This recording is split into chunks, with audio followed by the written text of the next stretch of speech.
요한복음 15장에 나오는 포도나무의 비유는 지난 설교에서도 설명했듯이 붙었다 떨어졌다를 대조하는 내용이 아닙니다. 우리가 성경과 기독교 신앙에서 가장 크게 왜곡되어 있는 부분은 믿느냐 안 믿느냐를 대비하는 성향일 것입니다.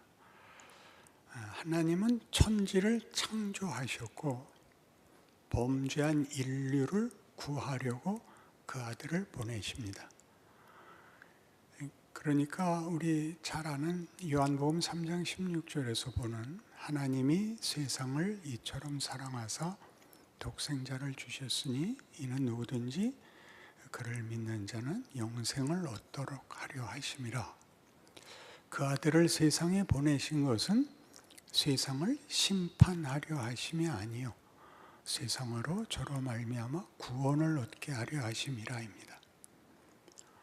우리가 나누는 이분법은 필요한 이분법이지만 믿는 것과 믿지 않는 것은 분명히 대비되어야 하고 우리가 예수를 믿어야 한다는 것은 당연한 우리의 책임입니다만 하나님의 의도는 창조 때에도 하나님께서 모든 창조를 선하고 귀하게 그리고 하나님 자신이 만족하시는 창조를 하셨고 우리가 불순종하고 거역하여 저지른 타락과 죽음을 자초한 세상을 구원하시기 위하여 그 아들을 보내신 것입니다.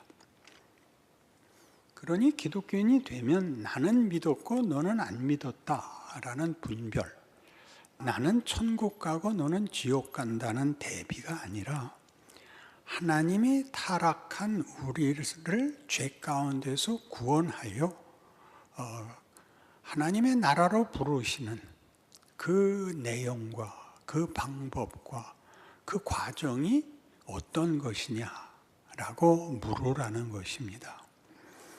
그러니 오늘 이 포도나무 비유에 이어 나오는 오늘의 본문을 보시면 9절 아버지께서 나를 사랑하신 것 같이 나도 너희를 사랑하였으니 나의 사랑 안에 거하라.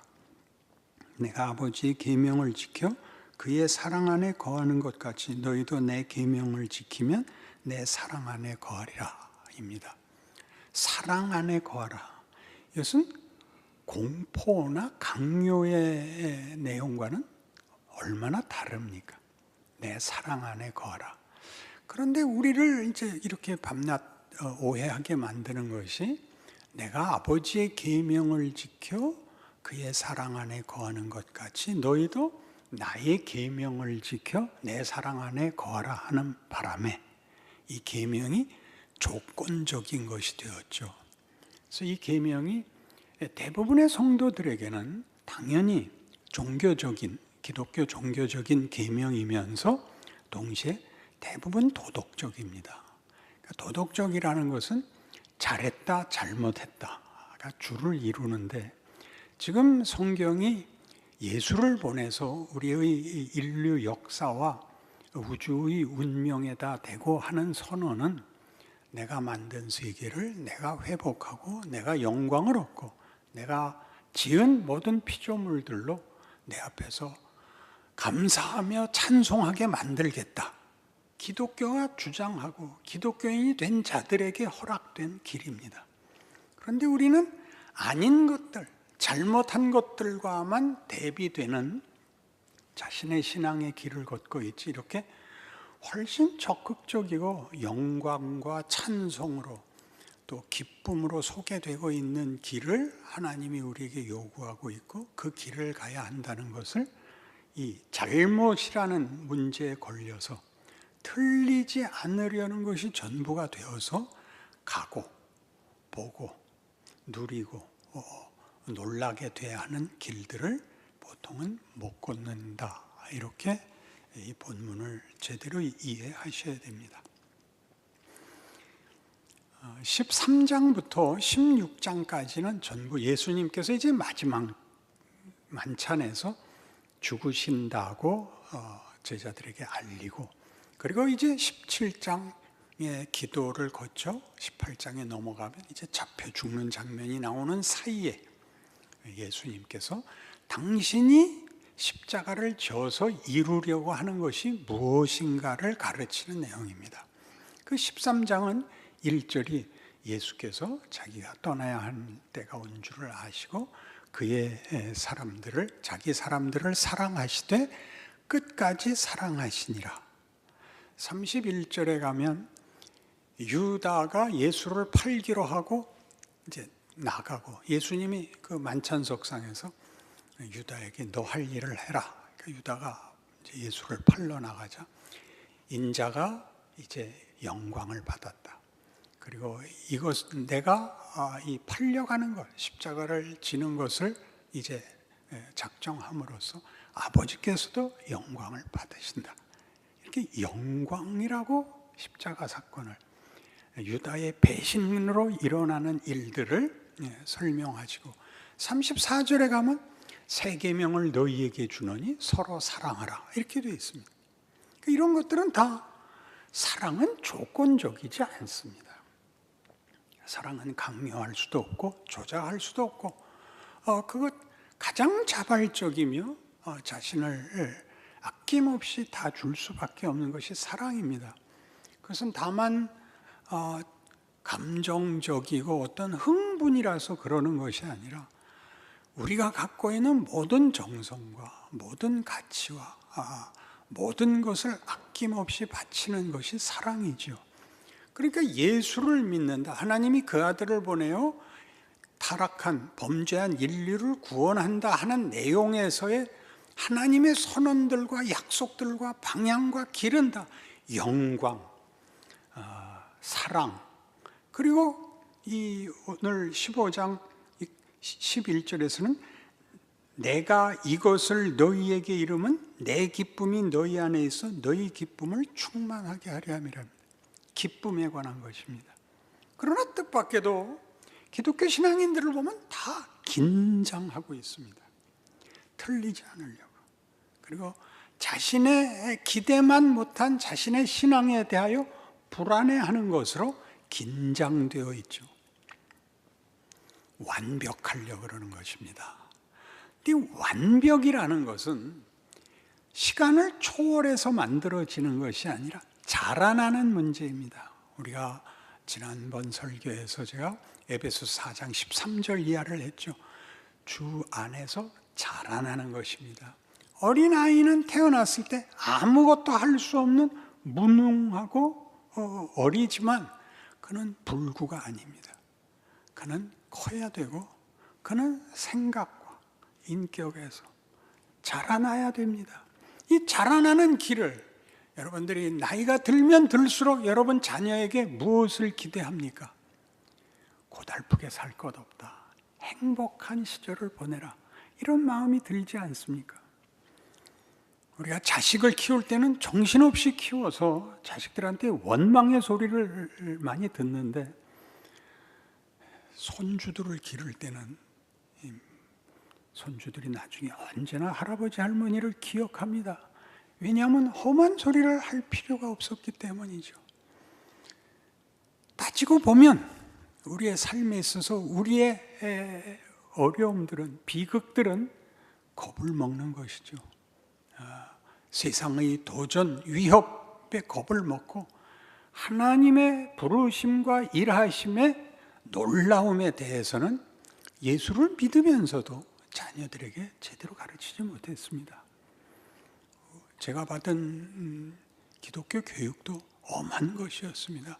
주일날 뭐 사 먹으면 안 되고 헌금 띄워 먹으면 안 되는 그런 것들이었지. 그래도 띄워 먹었죠.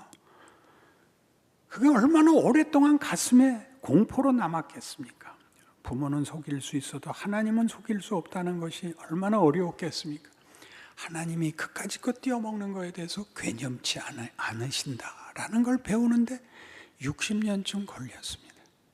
그러니 그 상처받고 크는 것도 유익이 됐다면 더 따뜻하게, 더 넉넉하게. 이제 와서 생각해 보면 애를 기르면 이것만은 가르쳐야겠더라고요. 책을 많이 읽혀야겠다. 피아노를 가르쳐야겠다. 좋은 음악회에 데려가야겠다. 박물관에 데리고 가야겠다. 좋은 그림들을 보여줘야겠다. 많이 웃어야겠다. 그런 생각 당연히 들죠. 기독교가 그래요. 그런데 우리는 이렇게 겁을 먹고 있다고요. 그래서 무엇 때문에 겁을 먹느냐? 붙었다 떨어졌다 이 문제 때문에 그러죠. 잘못하는 것은 뭔가?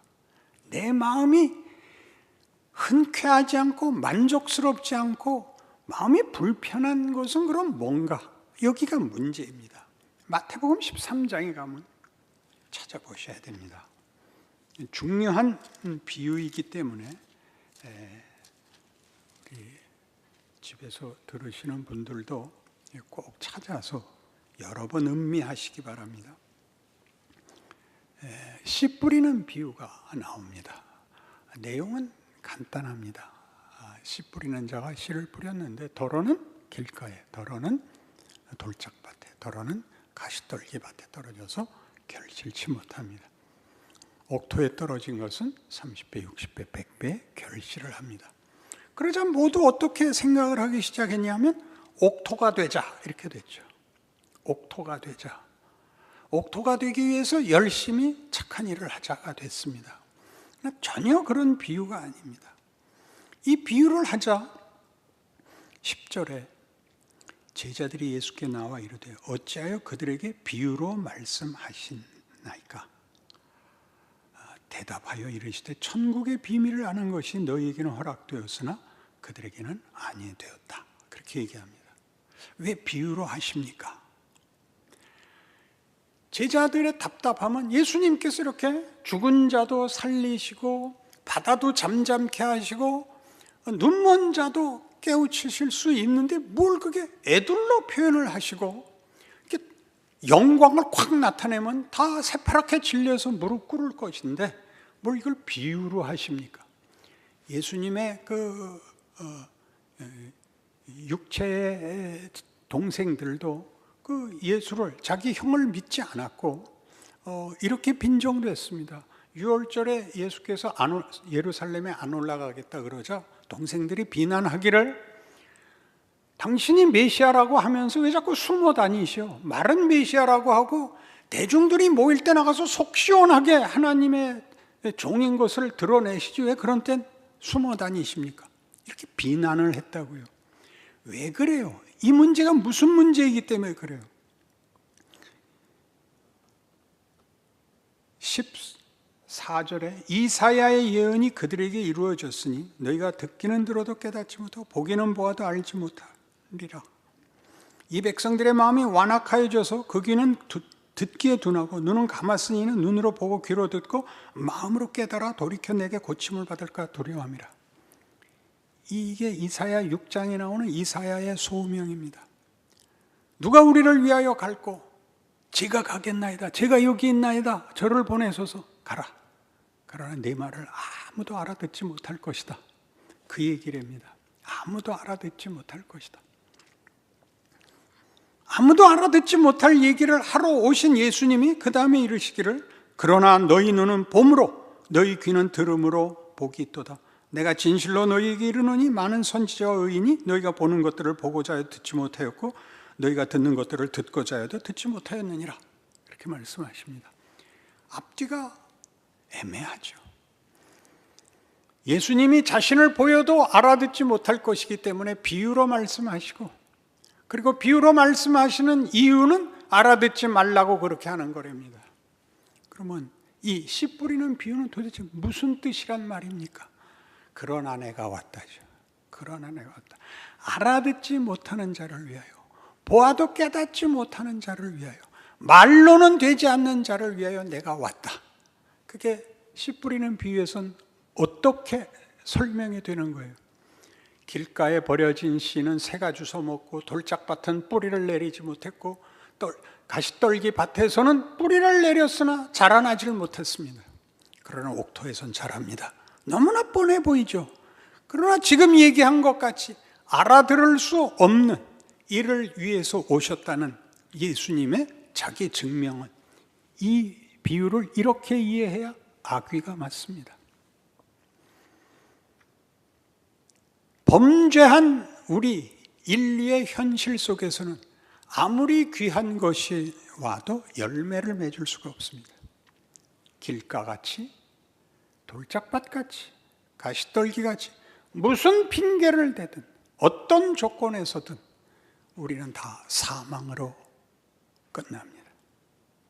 귀한 것을 봐도 모르고 영생을 봐도 모릅니다. 요한복음 1장의 시작이었죠. 빛이 세상에 왔으되 어두움이 깨닫지 못하더라. 이게 예수님의 오심입니다. 왜 몰라? 라는 말은 통하지 않습니다. 그러면 옥토는 뭔가? 예수님이 바꿔놓은 존재가 돼야 비로소 생명이 열매를 맺을 수 있습니다. 예수를 믿지 않는 자들은 말하자면 그의 존재가, 그의 영혼이 되살아나지 않고는 아무리 좋은 말도, 아무리 큰 기적도 그들에게서는 결실되지 않습니다.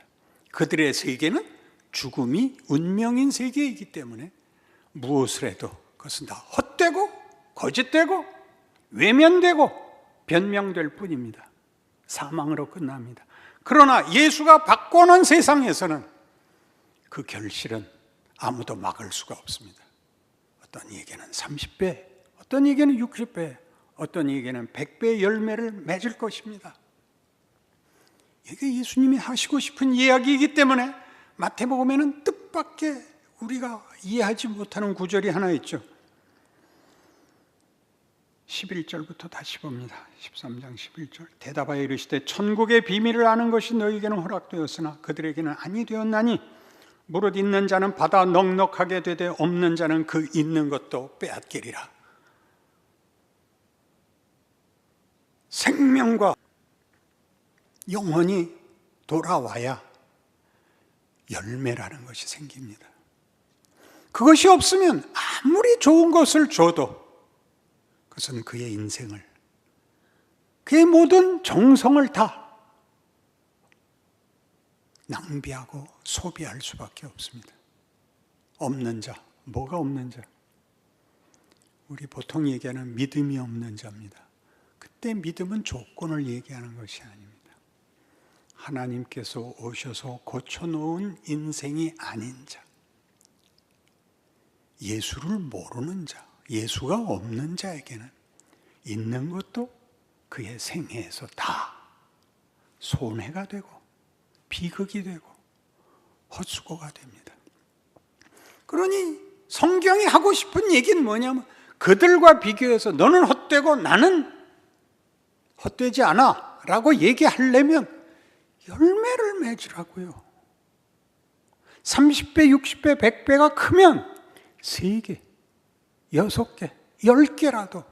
그러니까 신앙을 믿지 않는 자, 겁먹는 문제와 다른 하나님이 예수를 보내서 범죄한 우리를 고쳐 구원하여 어디로 끌고 가고 있는지 요한복음 13장이 뭘로 시작했다고요?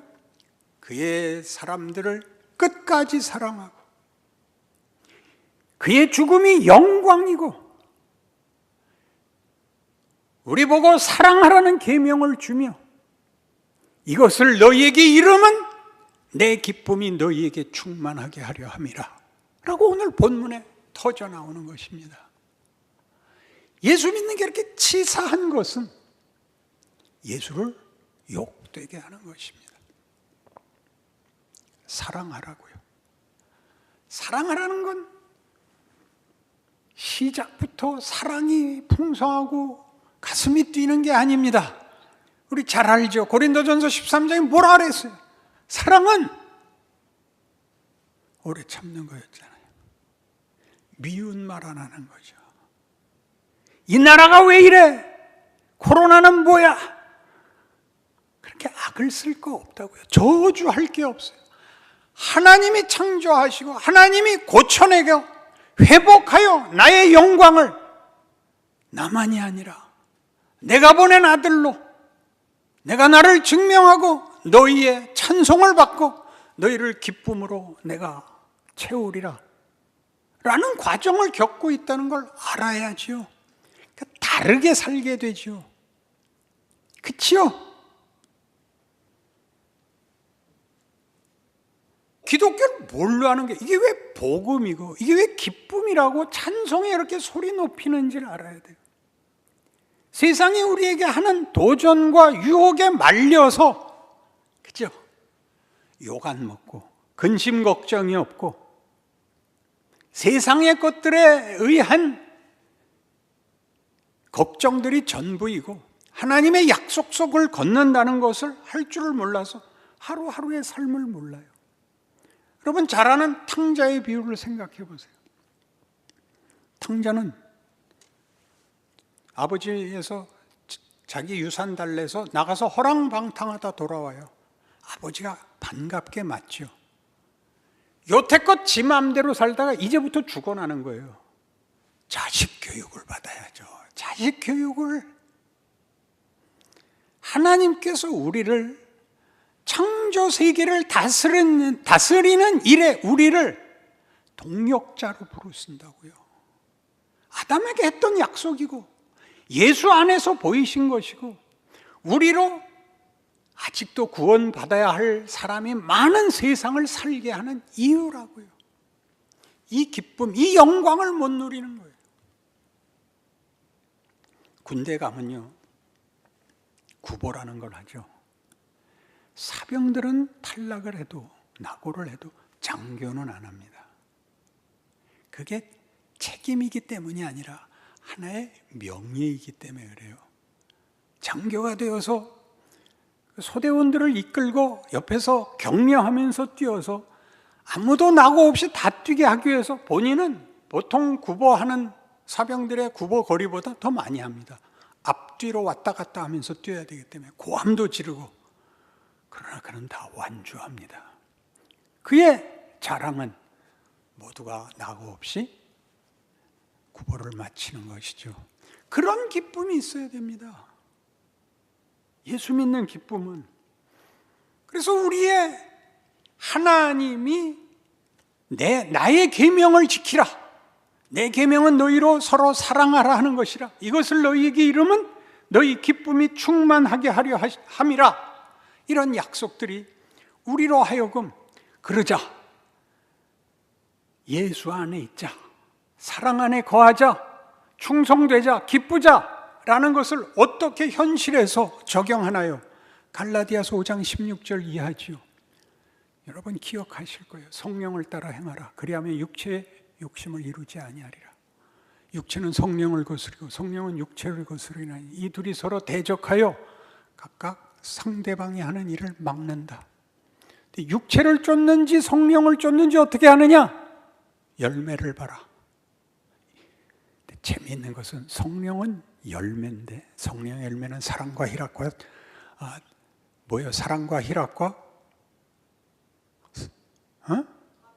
사랑과 희락과 화평과 오래 참음과 웃음과 기쁨과 이렇게 나가는데, 육체의 문제는 열매라고 안 걸고 육체의 일은 현저하니 시샘과 뿔따구와 건방진 눈꼴과 이렇게, 거기는 다 보세요. 뭘 하는가.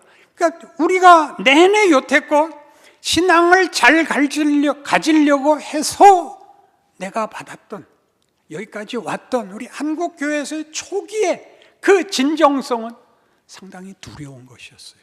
성수주의. 무서운 것이었습니다. 그게 필요 없다는 얘기를 하는 게 아니에요. 그게 너무 단단해서 우리는 약간 겁에 질렸어요. 기쁨과 자랑, 그리고 해보는 기회, 시행착오를, 실수를 인정하는 과정을 겪는다는 생각을 하지 못해서 한 점의 흠결도 없기를 바라서 아무것도 못했죠. 늘 회개만 하고 뭐가 아직 남아있을까 봐. 그렇지 않습니다. 연습하지 않고 실패하지 않는 연습은 없고, 연습이 없으면 자라나지 않습니다. 다듬어지지 않습니다. 그게 성경이 하는 약속입니다. 그러니 여러분이 무슨 일을 할 때 그게 어떻게 나오는가 보세요.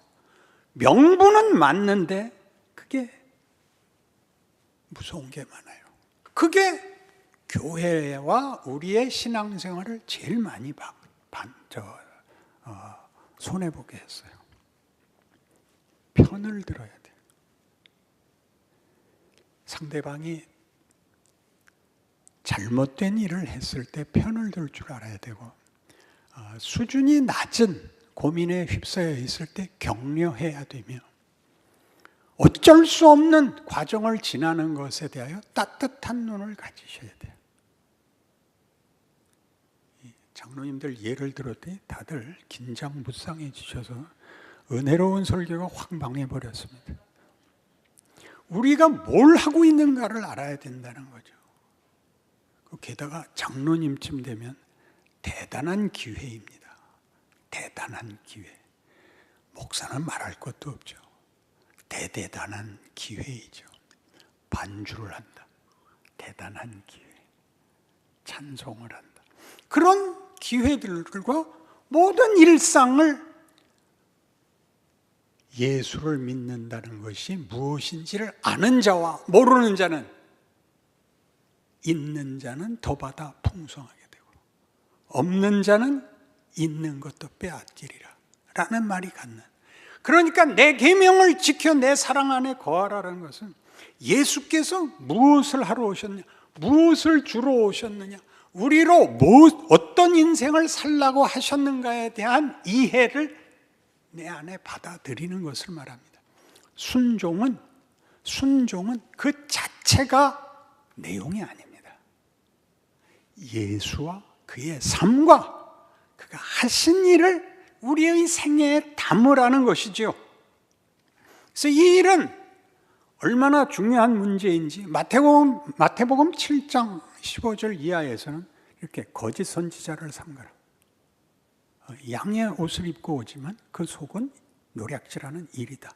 그럼 어떻게 거짓 선지자를 구별하느냐?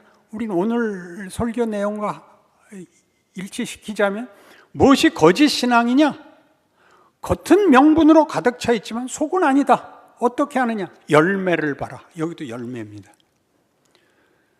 포도나무에서 엉겅퀴를 따겠느냐? 가시나무에서 무화과를 따겠느냐? 그렇죠? 열매를 맺으라 이상으로 열매는 그 나무를 증명하는, 그 나무의 정체성을 드러내는 것입니다.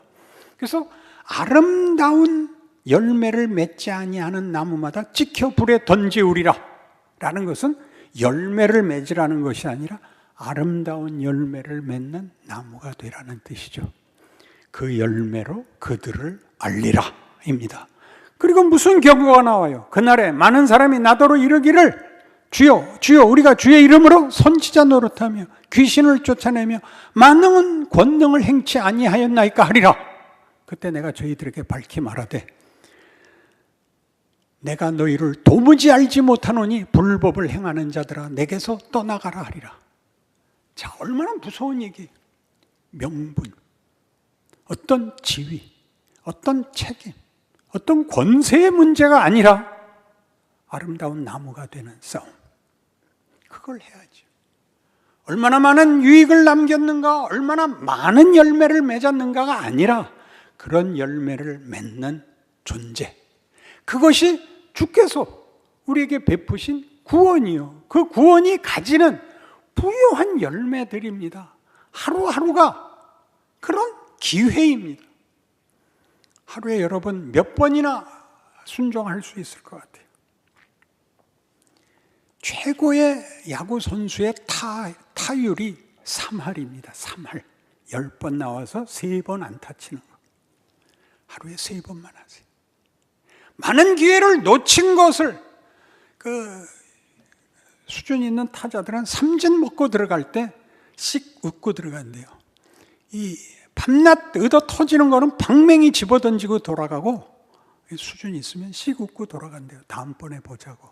여러분 매일의 실패에 대해서 자폭하지 마시고 좋아, 다음엔 내가 더 잘할 거야. 이게 하루입니다. 그래서 나이가 들면 나이 든 값을 하셔야죠. 이것은 겁을 주거나 책망을 하자는 게 아니라 성경이 약속하는 기쁨과 감사와 명예로, 영광으로 부른 기독교 신앙을 스스로만 못 누리는 게 아니라 한국 교회들은 교회가 재미가 없습니다. 신앙인들이 모였을 때조차 따뜻하거나 너그럽거나 열려있지 않다 말이죠. 이건 분명히 반역행위입니다. 이런 말을 왜 성질을 부리고 해야 되겠어요? 그러니 생각하세요. 여러분들이 이 세상에 혹은 한 교회에 어른으로 부름을 받고 이 세상에서 신자로 부름을 받아서 절망 속에 있고 하루를 어떻게 살아야 될지 모르는 자들 앞에 저주하는 소리와 비난과 분노밖에는 선택의 여지가 없는 사람들 앞에 우리만이 용서, 이해, 공감, 격려, 이걸 우리가 할 수 있잖아요. 우리가 값싼 구원을 약속하라는 게 아닙니다. 그게 우리의 삶입니다. 그 작은 일 하나로 하나님이 세상을 뒤집으시겠다고 우리에게 우리의 인생을 이렇게 맡겨놓았습니다. 이 인생을 살아내시고 승리하시고 무엇보다 스스로 예수 믿는 행복을 누리시는 인생을 살아내시기를 바랍니다. 기도하십시다. 하나님 아버지,